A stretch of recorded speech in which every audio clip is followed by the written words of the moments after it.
Titles. I'm your host, Nino Brown, and you're watching the 17th episode of On the Clock.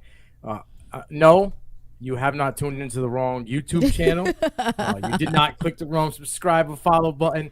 Yes, this is CFB Nation on the screen. My partner in crime, the governor, KT, will be my host, my co-host tonight. Our guys, the Maestro and Boomer, life happens. So CFB Nation is holding on the clock. KT, how we doing tonight? Hey man, I am feeling fantastic. I feel like me and you, it ain't been us in a minute since that Fade to Black. I've had a lot of people hit me up on the side like, yo, that Fade to Black episode that you and Nino did was crazy. There's been a couple handful of people that hit me up after that episode, so this is going to be fun. Yes, we're talking about the 2024, some of our favorite top prospects that's currently in college. College football is what Nino and I do, so I'm excited. I know. Boomer asked me last night, he's like, yo, you going to do Scott Fishbowl? It's like, I'm sorry. No. I can't. Really? Like, bro, I live in this realm, all right, of college football. My guy, Dino, the puppeteer, he's the master. He's the guy pulling all the strings to me. I just go on the TV and talk. That's it. That's all I do, right? He's got me going down, like, high school recruits and stuff now. So it's like, I don't know, man. He's a wild man. But we're all over the place. We're covering all aspects of college football, whether it be seniors, true freshmen, 5-star, 4-star recruits coming in. We just get in. We just locked down 3 of them today, so it's a good day. You ready for this one? Hey, I'm super stoked for this one, man. Let's get it. Shout out to Shay tweeted that, man. I've been seeing a lot of his content on the T2T platform. It's been dope. And Shay been supporting for a long time, so it's nice to see that he's a part of T2T now. Yeah, that's my guy. You know what I mean? It's nice to have him over. Got that Ramley over here is doing his thing. Put out that short. Go check it out on the YouTube. So it's the titles, T2T Network. He's got a short out there. Just dropped his first episode of Ramsaholic today. So go check that out. My man gets it in. I don't know many guys that bleed the yellow and blue like he does. So we're gonna talk 2024 prospects. We're gonna give them a little insight on guys that we like. We're just gonna talk about a couple guys at the top. You want to go all over the place? Just go away each position. You know how we do, man. We love music, so you and I, we're gonna go bar for bar, man. You know how we do, man. So the first person I got on my slate, and I kind of wanted to pick a little bit of everybody at each position. There are certain guys that I know are Nino's guys that I know that Nino, I said Nino and Nino, I mixed both their names up. Guys that Nino like, and those are the guys I would stay away from because I know those are the people that he's been big on for a while. So the first person I got on my list, quarterback Jordan Travis. One thing that a lot of people will do with Jordan Travis, he's 23 now. He'll be 23 when he gets drafted next year, but a couple of days later he'll turn 24. You know how that is on the internet. He turns 24. Everybody's going to act like he's 30. But he had a 91.7 grade on PFF last year. Currently 5th on Shane Hallam. Shout out to Shane. Shout out to Brian Brossard's Draft Countdown. That is the source for me when it comes to the draft. T2T, Draft Countdown, those are my source. Right now, he's currently 5th on their list. They have him one behind Quinn Ewers. I think that Jordan Travis has gotten better every year. Every year you see that he's climbing. He's got some weapons. This year he got a new toy in Jaheim Bell at tight end. I think that's going to be his best friend this upcoming season. So I think if Florida State can just stay the course, ride this wave, ride this momentum. Please check out the episode that Nino just did on CFB Prime, and he covered a lot of the ACC schools, did his thing with that. He can explain even further than what I'm explaining here. But Jordan Travis is a quarterback I'm watching for, currently 5th on Draft Countdown, but I think he can be 4th in this class. Yeah, I'm with you. I'm a Jordan Travis guy as well. I don't care about the age. We just saw 2 quarterbacks get drafted at, that are like going to be 25 with Stetson Bennett and Hooker, and one guy coming off ACL injury. So it's like, the age thing doesn't matter. Quarterbacks nowadays in the NFL, they're playing into 33, 34, 35, and that's just Jags. We're not even talking, the Russell Wilsons and the Aaron Rodgers and the Tom Brady's. So I'm with you. I mean, that O-line, the depth in that O-line to stay fresh, like I said in that episode, it's like Bobby Bowden days, man. They're deep. They're rolling deep. Johnny Wilson. I just need to see more hand production. He dropped a lot of big balls last year, like key balls, especially that one in the end zone that could have been a dub for them. But yeah, Travis, bro. I mean, the games against UNC, the game against Clemson, he outdo the quarterback on the opposite side of the field. Both games. Took the team on his back and just with his legs, he did it last year. With his arm, he did it. And then with games in the early season, where they were like, I question him, like, I don't know if he's got it. I'm like, nobody emerged until mid-year. Who emerged? Johnny, big boy Johnny. So now he's got Bell. And we haven't even mentioned the gentleman behind him that's going to be toting the rock, who's an absolute dog, and Trey Benson. I'm on the Benson train. So, like, yeah, I'm with you. Novell knows what he's got there. And I think Jordan Travis will be a guy that's probably going to be in the Heisman talk. Right. And you think about coming into last year, the game against LSU, coming into that game, you're just thinking, okay, LSU is about to kill these dudes. And then you watching Jordan Travis, like, whoa, they ain't looking like the Jordan Travis we thought we knew. And it's been progression consistently every year. And he had one of the top overall grades on PFF last year. Yeah, I'm with you. That was an absolute great pick. I mean, we're going to stay in the QB room. I got two of them, but obviously I'm going to talk about, I've been talking about him for a while. We can literally take all of that Auburn film, crumple it up nice, put it in a barrel, light the MF on fire. Because, I mean, you've seen in a new atmosphere with like direction and a guy that can bring the leadership out of Bo, right? What he can do. I mean, just look at like his numbers. Absolutely ridiculous from last year. He was up from 61% to 71%. 71% completion from 21 to 22. Right, 3,600 yards, 8.8 yards per attempt, and he has continuously improved in the yards per attempt category since he was a freshman. 29 touchdowns, right? He had to get like 5 picks. He had the most rushing yards in his collegiate career with 510 last year, and he surpassed pretty much the whole total of rushing touchdowns. He had 14. I think his total before that was 17 the 3 years prior. I mean, he even caught a damn passing touchdown. So the dude was literally everywhere on the field. He was the leader of the Ducks. Like I said, the Auburn days are over.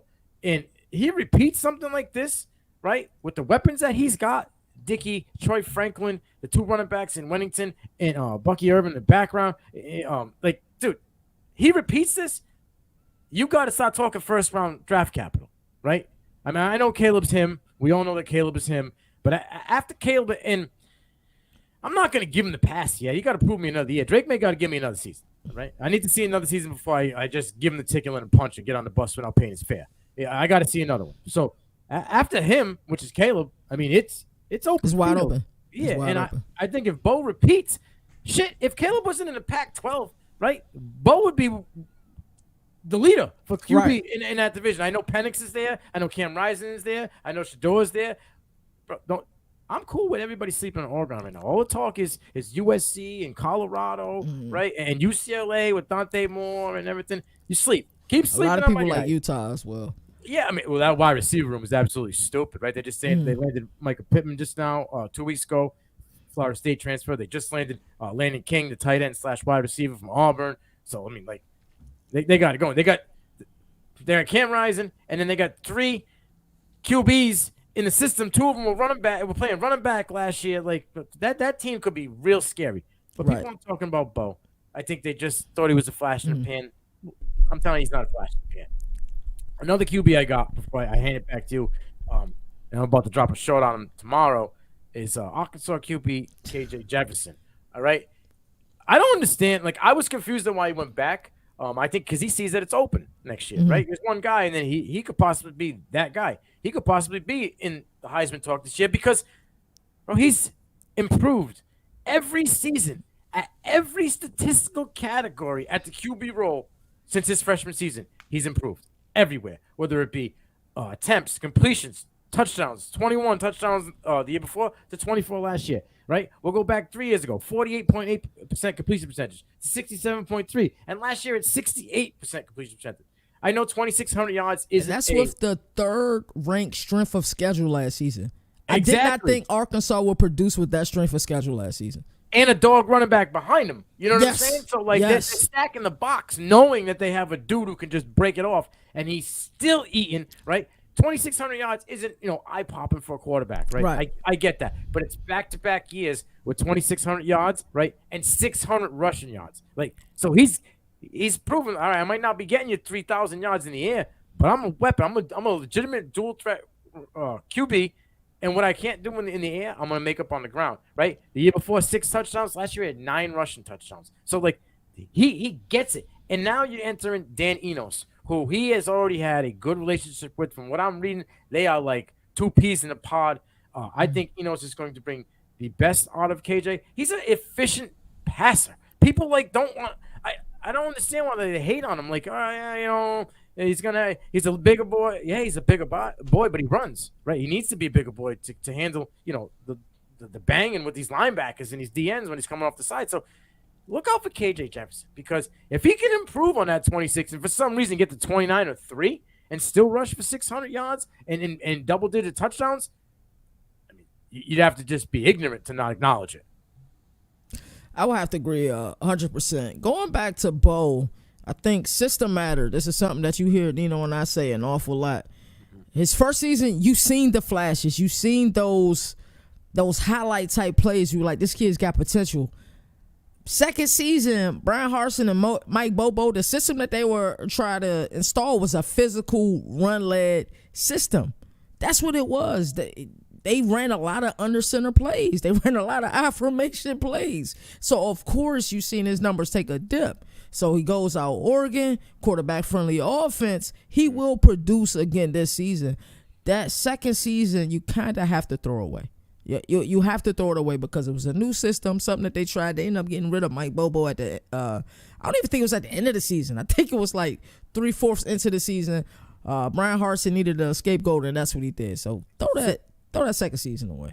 And I know what, because I'm not that dude. Keep the season, because I say keep the season with Will, because there's a reason, right? Like, things change. And here's another example. Levis was a big scenery change, like system change, right? You had 2 totally different systems, 2 totally different receivers.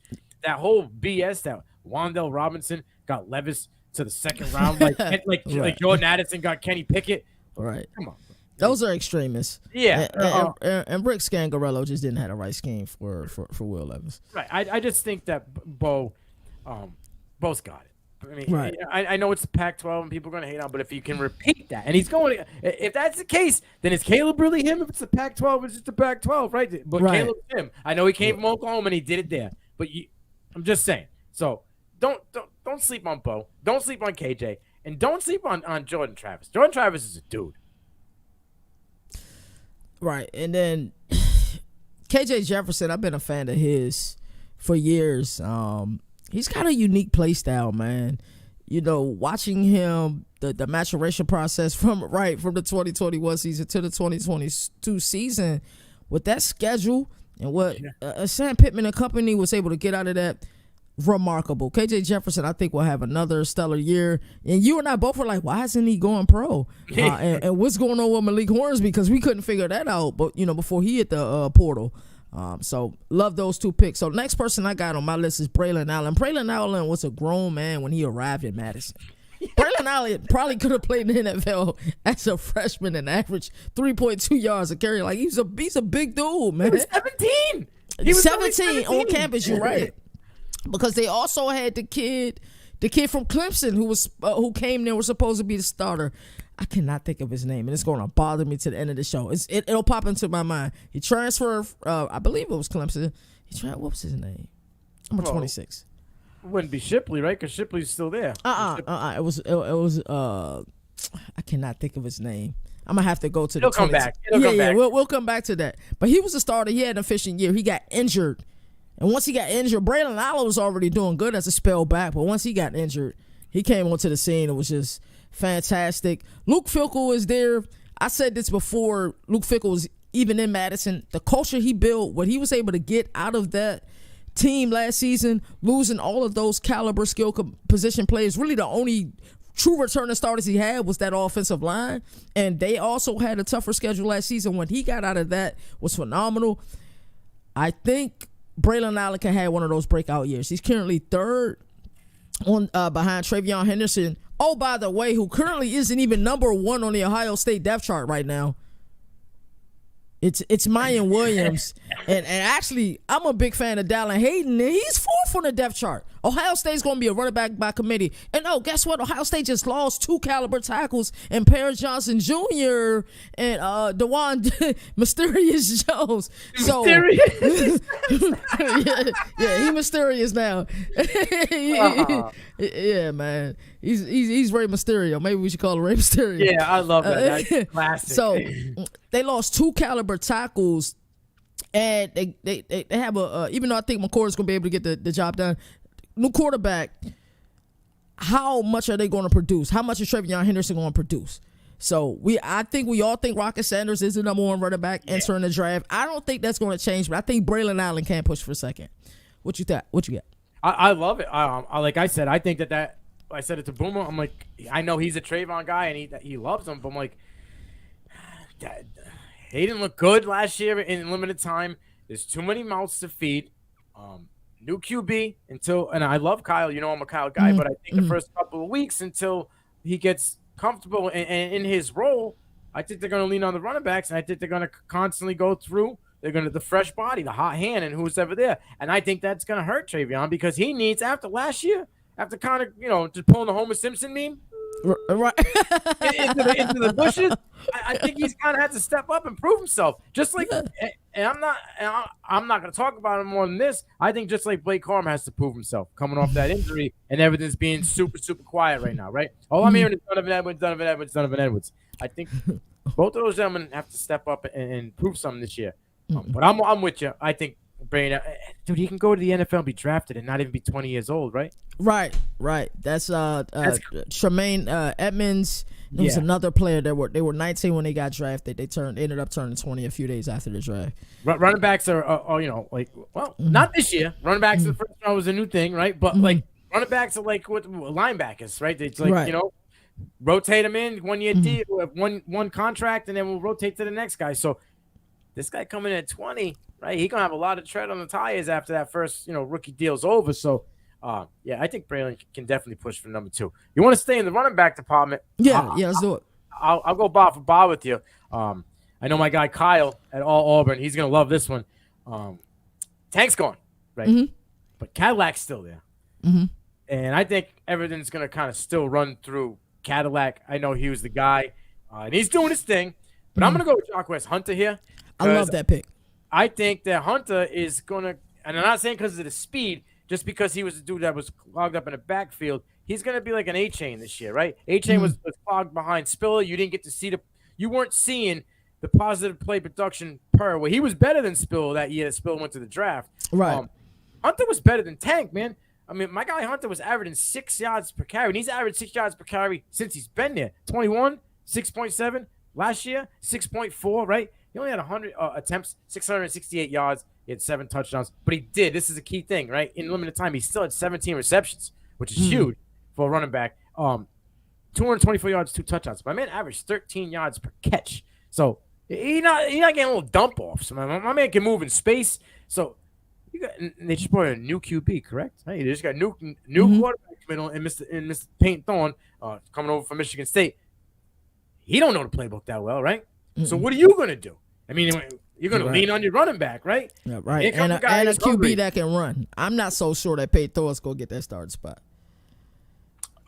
Thank you. We'll say that for I know that they don't bring in guys this late. Yeah, they don't bring in guys this late. But I'm with you. I think it's still Robbie's team. Peyton got to take it. I think Peyton is more of the longevity. I'm getting 2 more years after this one. I don't got to keep searching for that QB. I can go to recruit my dude if I need to. So I'm with you there. But yeah, Hunter is a dude. Look out. He's shifty, right? He like lightning in a bottle too, because he can hit a hole and go.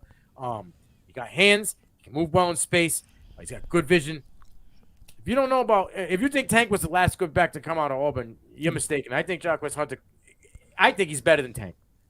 I'm with you, and here's the 6 degrees of separation like I was just talking about. Brian Harsin, Mike Bobo, Tank Bigsby, and Jarquez Hunter. Like, what more do you need to know about what Auburn was trying to do? There you go. There you have it. I love it. All right, give me a wide receiver. Throw something at me. Xavier Worthy. But you know I say that cautiously. This guy jumped off the screen. Red River Rivalry, and the reason why we don't remember that is because of Caleb Williams. When it was either first or second down of that play, took a quick screen Took that thing 75 yards to the house. He is electric. Can we trust the quarterback play? Can we trust Sark? Will they not be playing goddamn musical chairs with the quarterbacks? With Malik Murphy and Quinn Ewers. Will Quinn Ewers excel and be the Quinn Ewers that we're expecting him to be out of high school? That's the only thing that scares me about Xavier Worthy is that, one, will the defense be able to keep offenses off the field? The Big 12 is going to be tough this year. I think Oklahoma, and I'm just not saying this because of Jared, I think they're leaps and bounds ahead of Texas. But everybody thinks Texas this and Texas is that.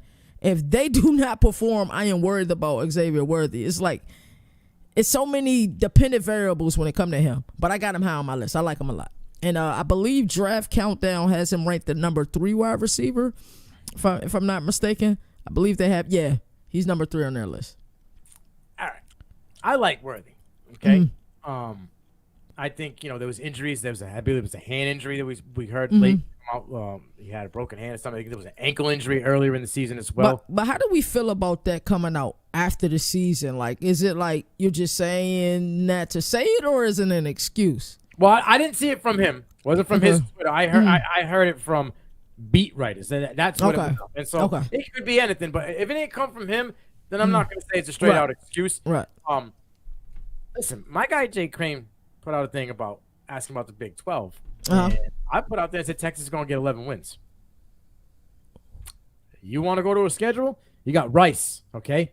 I said it last year. I'm going to say it again this year because they should have did it last year. They're going to beat Alabama. They should have beat Alabama last year. Had he not gotten hurt, he was 3 yards away from scoring that touchdown before he got hurt. They would have won that game, right? They have a quarterback. Do you think the quarterbacks are better at Alabama than they are at Texas? Nope. No. Okay. I'm with you there. 100%. The running backs at Texas are better than the running backs at Alabama. Fact. I agree with you 100%. The only thing that I think right now that Alabama's got better than at Texas in a lineup is culture. DBs and Nick Saban. And that's culture, it. For sure. Yeah, a culture. Yeah, but Shark brings culture. It's just a different culture, all right? If Quinn Ewers can put his hat on, right, the tinfoil hat, and start seeing things the right way, and maybe this is the year because he got Malik's there finally pushing him. He's got Ox there pushing him, right? They can beat Bama. But Bama lost a lot of people. Who's replacing Will Anderson, right?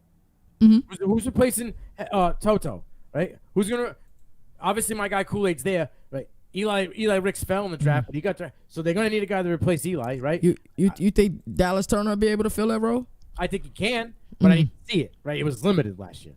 Very limited. I'm going to go and say that I think Texas literally can beat them. And if they get through Alabama, they're 2-0. Wyoming, Baylor, Kansas, right? Now you're looking at 5-0, and you're playing Oklahoma at home, bro. Come on. You giving them that Kansas game? I'm giving them that Kansas game, yeah. I'm giving them that Kansas game. Okay. I give them the Kansas game because it's at home. I need to see a little bit more maturation from Daniels. From Jalen Daniels. I would agree with that. Okay. He did well last year. Surprised the hell out of me. Devin Neal did well. But, and the gentleman who came in with the crazy hair behind him after Jaden Daniels went out. Not Jaden Daniels. After, I can't think of his first name right now. But the QB Daniels went out. He did well. But they can't. That defense, after losing Lonnie Phelps being the leader on that defense, they ain't going to stop Texas. Texas what you did? Bang them down. Just run the rock. So then after that, then you got that game against Oklahoma. At home, you're 5-0, right? Then you play Houston, BYU, Kansas State, TCU with a brand new quarterback, Iowa State, and you close it out with Texas Tech. Like if they have no reason. What is their strength of schedule, man? They must have. That's that Oklahoma State schedule from last season, bro. 11 victories is a crazy thing to say, right? No. It's not crazy, but they have to produce. Now, I've heard the same thing coming into last season, not from you, but from other people. In that game, they had him. Yeah, they had it, right? They had him. He got 100%. If he didn't get hurt, they were winning that game. Absolutely. Absolutely. And now they're getting Worthy back. Now they're on foot, and now I know Bijan's not there, but you're Worthy got behind that secondary a few times last year. They just couldn't get the ball to him. Exactly. Well, Quinn was kind of still rusty. Yeah. He was. I think he's got no choice, right? The leash is this big probably because Murphy's breathing down his neck. Oh right? And he's got no choice but to step up. I love Worthy pick. I didn't mean to get off track with Texas. No, you're good. That might be Nino take of the year. That might be take of the year right there. We're gonna have to revisit that. And I agree with Justin. We gonna have to turn that into a short, man. That was crazy. That's a take right there. Texas faithful gonna love that. They don't love me, but they gonna love that. It's me and you. We ain't been on the screen in a while. You know I was coming with some hot shit. Right. We had to go with some college stuff, man. That's what we do. Let me talk about a guy on the wide receiver department. I want to talk about. I saw him up live in person just a few weeks ago. And if you want to talk about draft countdown rankings, they got him at 8. That's a Rondé Gatson II to Syracuse. When I was up there, you could just see like he's leaps and bounds away from everybody on that team. What are they listening to him as? Height wise? No, like position wise. Wide receiver. Rondé Gatson? He's a wide receiver. Yeah. They listen to him as a wide receiver. Okay. Yeah, they got him. He's a wide receiver all day, every day. Yeah, because some places are listening to him as a tight end, and I never got that narrative. But okay. But continue. My apologies. I didn't mean to get on a tangent. No, it's last year he went 61 receptions for 969, 6 touchdowns. He averaged close to 16 yards per catch. I mean, he had 3 out of 4 weeks last year where he was over the century mark. Against Purdue, he went 6 for 112, 2 touchdowns. Against Virginia the next week, 7 for 107. And then, he had an off week against Wagner. And then against North Carolina State, 8 for 141 and another 2 touchdowns. Against Boston College, he had 6 for 106. That dude's a playmaker. My dude gets the ball either in space and can make it happen, or my man beats that corner right off the rip, physical, and then you get over the top to him, and good night. All right? I watched How much does that offense change without Robert or not? Because I know, man, you both are fans of him. All right. It's going to change, but I think they're going to have to. They got Allen is the new running back coming in, okay, from Tucker. Tucker, I've said this before. You're probably going to yell at me again. Tucker was a one-trick pony, right? Outside of the medical issue he had going into it. I agree with you 100%. I think that's why he fell in the draft, right? So this Allen is not. Allen had like 6 receptions in the first quarter. Right when I was at that spring game, so you could see that he was the dude. I looked to the other guy on the side of me, B-Red. I was like, "Yo, is it easy to say that in the first 6 minutes he's the guy? He's RB1." He goes, "Yeah, they haven't named it yet," but I'm like, he's just jumping off the screen. You know what I mean? You got Garrett's back, right? So they have a chemistry. You've seen what they did last year. ACC, the competition is going to be stiff this year, but if you look at some secondaries. Outside, North Carolina lost both of them gentlemen, right? Grimes and Duck are gone, right? So there's opportunity, and he's a big boy. So Rondé Gatson, I think if he can somehow hit 80 catches and break 1,000 yards, it's a wrap. He's 6'5", 210. Okay. And I think he's a true 6'5". You said, he's big. I seen him on a sideline. I was like 6 rows up from him. He was towering above tight ends, all right? Right. Yeah, he's a big boy, and he holds himself well. I seen him without the helmet on, just chilling at the line, signing autographs with fans, and he just stands out above everybody. He has that swagger. If he could just get a little bit more crisper on the route, and he has, I'm not knocking his route running ability, right? But if he can get a little bit more with that, plant that foot and go just a little bit more twitchy, I think he can rise up into like the top 6 category. I would agree. I'm a big fan. And shout out to Syracuse, man. Shout out to all of these schools that are allowing us to come there. Bump shoulders with a lot of the beat writers, and Nino, wherever Nino go, Nino makes friends. It's just the way he is. Everybody know this guy knows his football. So tight end position, I kind of hinted at a little earlier with Jaheim Bell. I know you're a big fan of him. If they caught any of CFB Nation, they heard not only you talk about him, they heard Brian Bosars talk about him. Big fans of him there. Who would be the tight end that you are paying attention to? All right, so Brock Bowers is one. Right. And Bell is he would have been one this year too. Yeah.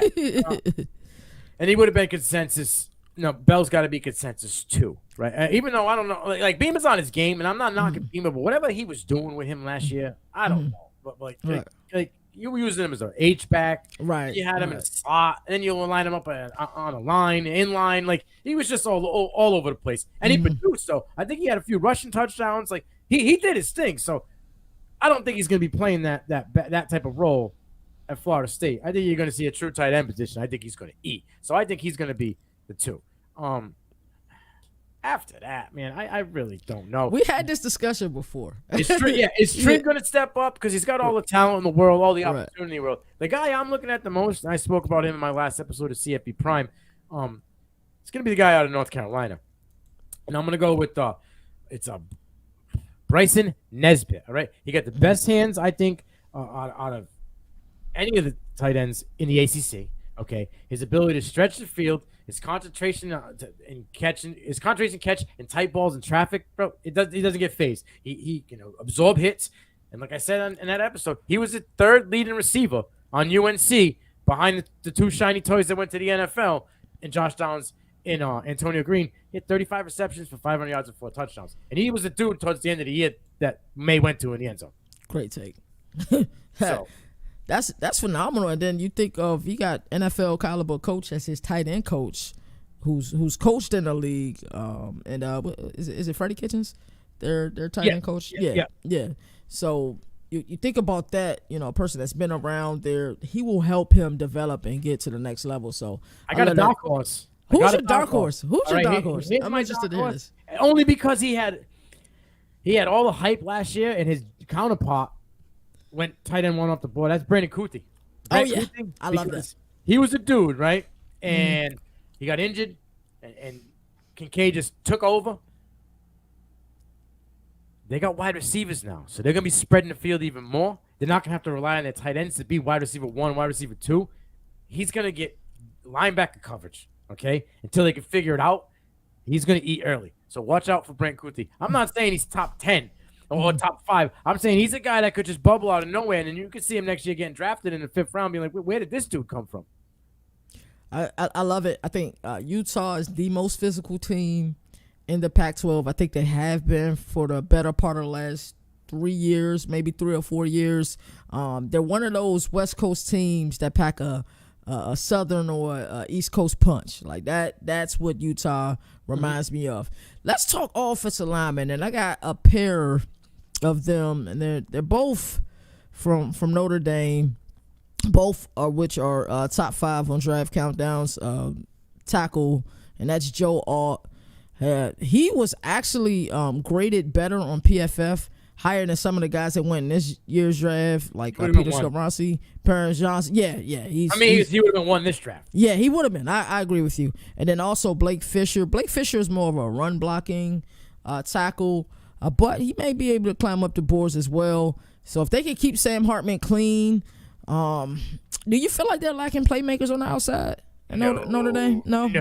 I think they've done, bro. If any team has just done a total 360 in the wide receiver department, that recruiting, that gentleman that's recruiting is doing his thug fizzle, okay? Because Merriweather's a dude, okay? Greathouse is a dude, right? They just signed Micah Gilbert. He just committed. He'll be there next year. Like, that wide receiver department is solid. They're good. Hartman's got guys. Diggs leaving in the running back department sucks. It's obviously Austin Esteen's job, and whoever's going to fall behind him after that. But yeah, listen, I like Alt a lot. He's like I said, he's the guy. Me and Jared said that probably could be probably 4 offensive linemen that could be in this year's draft in the first round. In regards to Fisher, I think he's going to be a guard. I think he's going to kick in. He's going to kick inside. He's too much of a run blocker. That's what he does. He excels at throwing guys on the backside in the run game. So I think they're going to kick him to the inside and let him, use what he does better. So, but I'm with you. I like both those gentlemen. The guy I'm going to go with, and I'm going to totally mess this gentleman's name up. So I'm just going to call him I know Fashanu, all right, from Penn State. I know who you was talking about the minute you said that. Bro, this dude, Clifford had time to throw the ball. Clifford, the only reason why Clifford stood upright as long as he did, and he should thank this gentleman, right, for the reason why he made it to the show. To the show, yeah. This guy gave him all the time in the world. This guy protected on his backside. This guy was like his dude. So I think I love all. But if from what everybody's saying, right, this is the year for Penn State, right? This is the door is open, and if they can take over the Big Ten, It's a lot of people on that train. A lot of people we respect are on that Penn State train now. I'll load it up, but I won't shoot yet. Right. We'll trade lightly. Yeah, if they can rise like they're saying, this guy could pass all. I'm just saying, Notre Dame plays an ACC schedule and a couple of independents, right? Penn State's in the Big Ten.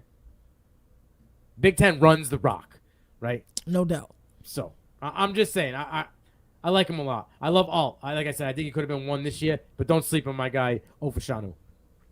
I love it. And before we talk about some defensive players, the one thing I would like to tell all these players, go to the Reese Senior Bowl. Yeah. The amount of stock we seen rise this year along it, and it happens every year, but there were players who were either 7th round or UDFA killed at the Senior Bowl, and they stock went up. I'm not saying Jaden Reed was UDFA, but he damn sure wasn't. What did he get drafted in the 2nd round, 3rd round? 3rd round? 3rd round, he definitely wasn't that. Julius Brents was UDFA or 6th or 7th round pick. Went to the Senior. Puka Nacua, right? Exactly. He didn't go to the Senior Bowl. I don't think he would have got drafted. I don't think he would have got drafted where he did. I think he could have fell out and made it UDFA. And this may be one of the better Senior Bowl classes we see this upcoming year. Just looking at some of the players Nagy's been putting out. He don't stop. Nagy's like he doesn't. He doesn't. And for the record, he hasn't announced anybody yet. He was just showing a lot of people eligible at certain positions. But let's talk about the defensive side of the ball. I can't wait to see some of the people that you're looking for. I think Michael Hall, the defensive lineman for Ohio State. I'm not sure what technique he'll be playing at the next level, but he's kind of in a blessed position. He's currently listed 6 for the interior defensive lineman on Draft Countdown. He had a 80 overall defensive grade on PFF last season. I think that number can climb with some of the players that they have on that defensive line. Who do you got? Defensive line. Listen, I'm gonna go with Mason Smith. Okay, I think out of LSU. Yeah, I think on the interior, he's a run stopper. He's a big boy. Like he's not as big as Wolfwalk, but he's got that stature where he just clogs the hole. Mazzie Smith type. He's gonna clog the interior, right? We see Mazzie Smith get drafted really high this year, right? As an interior defensive guy. So, Mason's that dude. Like he just clogs it. He can wrap you up one arm. You ain't getting by him. His missed tackle rate is low. He's a dog. He's got a high motor. And he's not, if year one, if you needed to cycle him through, you know what I mean? You're getting a fresh buy, and a dude who's like going on, fully synthetic the whole time. Love it. So edge, I got a couple people. I got Dallas Turner.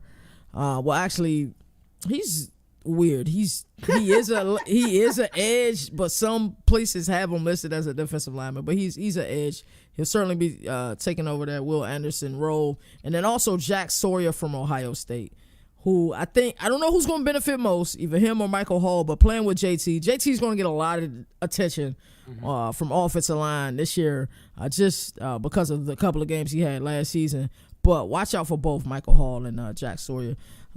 Who you got? Anybody on the edge that stands out for you? Yeah, I got 2 guys on the edge. One of them I thought was going to the draft, and he's probably not even the best guy on his team. Wasn't the best guy on his team last year. I think this year he's going to be the best guy on his team, and that's going to be Braylon Trice. Right, he's an edge linebacker. It all depends on how you like him. I know the Draft Countdown's got him listed as an edge. I know if you go to PFF, they might have him as a linebacker, but Braylon's a dude. Just last year alone, right? 38 tackles, 22 solo, 12 tackles for loss, 9 sacks. I mean, that enough. That's production. Yeah, and not to boot, he had Zion Tulapolo Fatui on the other side, and that gentleman had just the same numbers. So, they're coming back. So, God bless. Playing Washington. Pac-12, you play Washington, you're going to be getting pressured. Braylon Trice is a guy.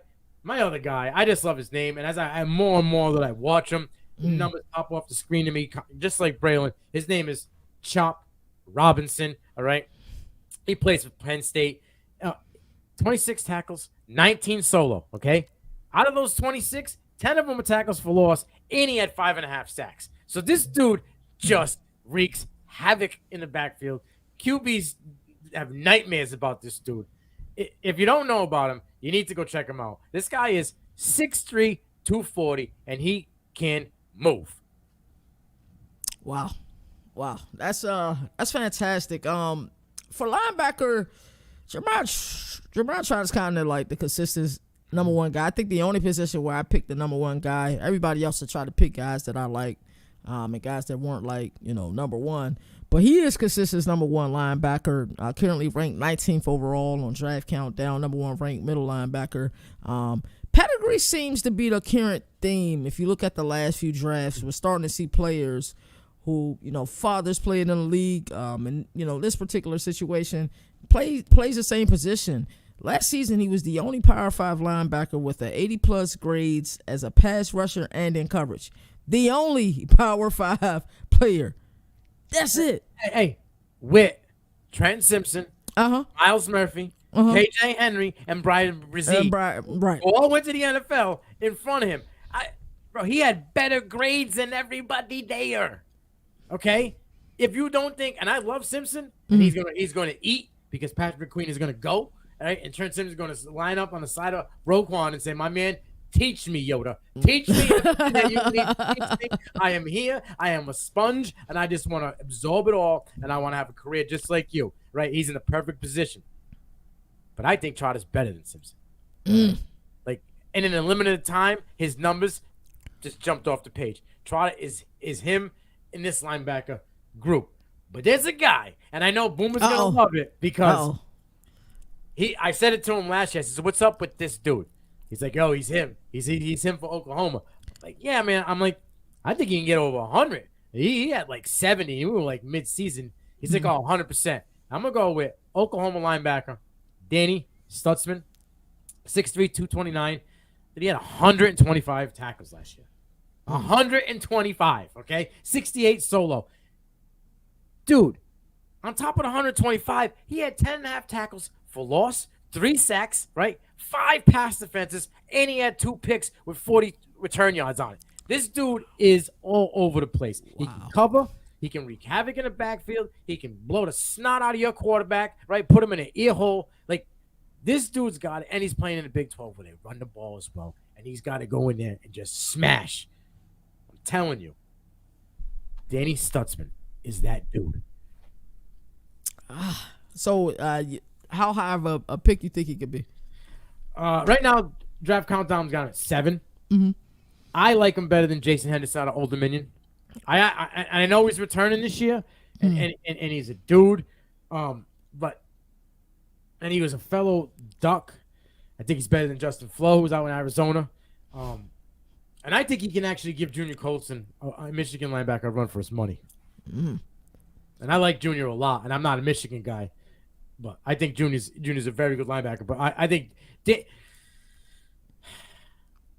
everybody liked Drew Sanders, right? Because of both, right? I like Stutzman better than Drew Sanders. I think he's got that same pedigree, that same style. I mean, Sanders came from Alabama, came off the edge and went to linebacker, but the way he played at linebacker, Stutzman plays that same way. Wow. And then I got one guy for the secondary, Kalen King, cornerback for Penn State. Played opposite of Joey Porter Jr. last year.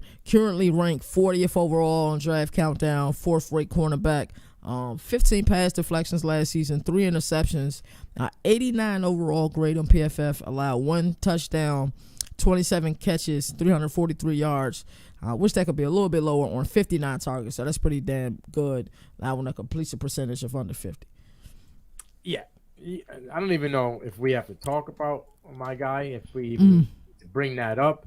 I will if you want, but it's Kool-Aid. Right. Ben Kool-Aid. I mean, people. I said it was Kool-Aid when nobody even knew who the heck Kool-Aid was. They thought I was breaking jokes. Like, who's this guy's name? Right. That is a fact. They were like, "Oh, Eli Ricks is there." Eli Ricks, bro. That book was short and sweet. He made it to the NFL, but he was supposed to be first-round talent, second-round talent. I think he went to 5th.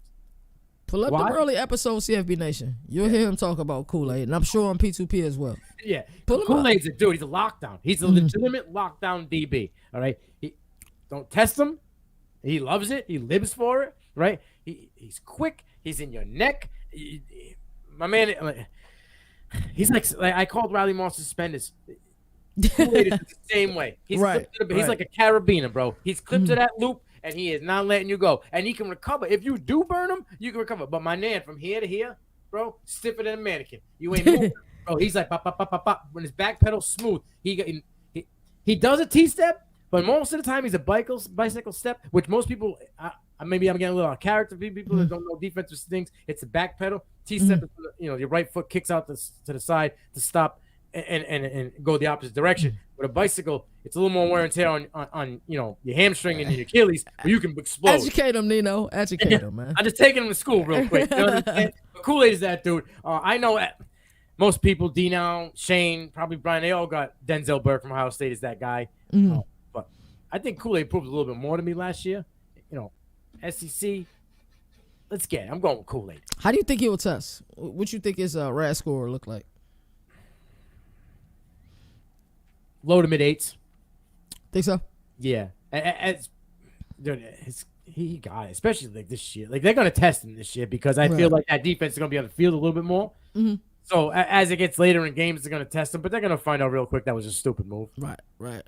I'm with you. I think he can test high 8s, low 9s. Yeah, I like him a lot. Another guy that I like a lot is Tony Grimes. Right? He was my dude. You've been talking about Grimes for a minute. UNC. He's just, man, like I thought he was going to the show this year, and then he ended up transferring to Texas A&M. But I think he wants that SEC, on his belt, on his resume, right? You got the big dogs and be banging with the big guys, and he's gonna get tested. He's gonna prove that he can do it, bro. Grimes is a dog. Like he had like double-digit pass defenses last year, right? He had at least, I think it was 38 tackles, 21 solo. Like he does his thing. He's aggressive. He's like Joey Porter. He's in your neck. He's that like Clark Phillip. Right? Those guys are little smaller guys, but they're in your throat. They don't even let you get off the line of scrimmage. And if you think you're gonna play physical with them, they can outsmart you, right? They'll make you miss a trip up without even having to touch it. You go full ball, 2 arms, and all next thing you know, you're stumbling forward. Now he's got you locked down. You're out to play. So the IQ is there. The talent's there. I like to see him get a little bit sharper in the back pedal. He's not as smooth as Kool-Aid is. But at the line of scrimmage, I think Tony Grimes is a little bit more physical. So one thing I want to say, Texas A&M was the butt of a lot of jokes last season, and Nebraska may have took the cake last season with the Scott Frost debacle. Texas A&M will not be the butt of all jokes this season. I can guarantee you that. No. I'm excited for Evan Stewart. I'm excited for Wegman. I think Wegman now finally getting, he's not just dipping his toes in the water. He's able to cannonball into that MFA and do his thing. He knows it's his. There's nobody taking it from him. He doesn't have to prove himself this year. You know what I'm saying? Like, I think he's got, and I think he knows his coach might have a little bit of a seat that's hot. So, hey man, this was fun. We ain't did this in a minute. Word on the street, there's an ACC something in the works. That's what word on the street is. I don't know how true that is, but that's what word on the street is. Hey, I'm gonna go real quick because he's my friend and it's his cousin, and I know D-Now got us an interview lined up quick. A safety to look out for. All right. I know McCumbers that guy that most people talk about. And Cooper DeJean out of Iowa, McCumbers out of Clemson, Bullet out of Georgia. Those are your top guys. But the next gentleman that falls in, he's out in Utah. His name is Cole Bishop. All right. It's another gentleman almost had 100 tackles as a safety. I think he was in the 80s. And my guy was coming home in August. I can't wait to see him. He works at NBC Sports. That's Eric Froton. That's his cousin's family. And I always ride or die with the fam. So look out for Cole Bishop. He's a dude. He's another guy that's like a rocket coming out. If you ain't paying attention, the next thing you know, you're getting off the ground looking out your ear hole. So pay attention to Cole Bishop out in Utah. KG, this is a blast, man. I could do this for another hour. Hey, man, this was fun. I didn't even know we got past the stop time. That was fun. Hey, Justin, man, shout out. He doing a pass breakdown? Yeah. He did. He was trying to pull his Nino real quick out of him. He did a Atlanta Falcons offseason breakdown at 7:30, and now him and George are doing a Patriots breakdown, offseason breakdown. Are you gonna laugh? I don't know. I think it's recorded. Okay. But it's interesting. I had to do 3 interviews before this one. My man D now snuck one in right before I got on too. He's funny, but be on the lookout for these 3 interviews that are dropping. Man, he's gonna be on the CFP Nation platform It's under the T2T network. We're one big happy family here. Absolutely. It's Algie Crumpler's brother, Isaiah Crumpler, Rutgers wide receiver commit. I just did another one with let me think, it was Sam Heward, right? Yeah, that's from a long line of Hewards. Yeah, Damon Heward and both of his brothers that played collegiate ball. Damon Heward played for my Patriots a little bit in Kansas City Chiefs. He was a journeyman QB, but we did that. He transferred from Washington to Cal Poly, so I got to talk with him. And then Jalen Mbakwe, he is a 5-star 2024 DB, committed to Alabama already. And during the interview, his favorite DB right now in college is Kool-Aid. So, man, we just hit it off. Oh, y'all vibed out. I know y'all vibed out. It was great. Listen, I know everybody missed the Maestro. We do our thing. We host shows, but it's never the same without the Maestro here. He groomed me to do this. I was just like a little stiff stool pigeon. This is Dynasty Diamonds. Like when I first started, I had no idea what I was doing. But Coach Sheps, check him out at Coach Sheps. He's the guy that stirs the pot here. I might take the wave and run with it and make it a little bit bigger, but he stirs the pot. He's the guy. So shout out to him. Shout out to Boomer. Boomer's got babysitting duty today. I feel bad. He got them all. He got all the kids. He wasn't expecting it. He was upset he couldn't make it, but we understand. Family first here over at the T2T Network. KT, what do you got lined up? Tell me what you got coming up soon before we close it out. I can I tell him? Maybe not. Maybe have to wait. Not yet. CFB Nation, man, we dropping 3 shorts a day. Nino's got CFB. Nino's got Nino, bro. Like at this point, man, Nino's doing 4-5 interviews a week, a couple episodes of CFB Prime. He's always killing the shorts. He runs the T2T and CFB Nation Twitter. Like he's just doing everything. And I'm doing 2 segments a week. Good Morning College Football is going live on TikTok soon, and I'm not telling anybody when it happens. I'm just gonna drop a link. Y'all better click it, man. That's all I'm saying. You need to go check out, if you haven't, his tampering piece. My man got in his bag. I don't know if it was Louis, Gucci, whatever it was, Burberry. He was in the bag, okay? And he touched on a couple things, and he's kind of right. Like, is it legitimate or is it tampering? Like, and I got a new one that I want to add to it. Like, Casey Thompson just committed to FAU, going back to his old coach, right? Is it tampering or is it legitimate? Like, right. What is it? What is it? It happens so much in college sports, and we'll question it with the NFL, but we don't question it with college. But Casey Thompson, if you look at the Jeff Sims and Casey Thompson quarterback video I did, the short that I did on CFB Nation, I predicted Casey Thompson would leave a couple of months ago. And I predicted that Jeff Simmons was the dude, right? Was going to win that. You did. You let me to the water. I drank the water. Put us together. It's bad news for people. Yeah. My man, this was great. I can't wait to do it again. We might have to do it again on CFB Prime. I might have to bring you on the Prime show. Yeah. We're gonna have to make it happen, man. But